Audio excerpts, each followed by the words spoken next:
இன்றைக்கு கலைஞர் கருணாநிதி அவர்களுக்கு வந்து பிறந்த நாள். நம்ம வாழ்த்துக்கு சொல்ல முடியாது, ஏன்னா நம்ம வயது க குறைவு நமக்கு. சரி, வணங்குகிறோம் அப்படி சொன்னால் அது பகுத்தறிவு, அதாவது மூட நம்பிக்கை எதிரானது. ஸோ அதனால் ஒரு கோரிக்கை மட்டும் வைக்கலாம். அதாவது அம்பேத்கர் அவர்கள் எழுதிய சட்டத்தின்படி பட்டியல் சமுதாயத்துக்கு 40 தொகுதியில் இருக்குது, தனி தொகுதி. அப்போது அவரை சட்டம் எழுதலைன்னா நீங்கள் கொடுத்துக்க மாட்டீங்க அப்படின்ற மக்கள் பேசுகிறாங்க. அதனால் அந்த 40 தொகுதியும் தனி அந்த பட்டியல் சமுதாயம் கொடுத்துட்டு பொது தொகுதி ஒரு 5 தொகுதியாவது பட்டியல் சமுதாயம் கொடுங்க. உங்களுடைய பகுத்தறிவையும்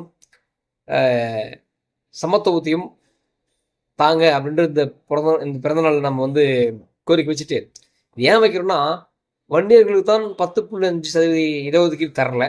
சரி, மருத்துவர் ராமதாஸ் அவர்கள் கேட்ட அந்த இடஒதுக்கீடு தரல, நாங்கள் ஆட்சிக்கு வந்தால் 5% தருகிறோம் என்று சொன்ன திமுக ஆவேசத்தை இன்றைக்கு முதலமைச்சர் கூடிய மு.க.ஸ்டாலின் அவர்கள் சொன்னார்.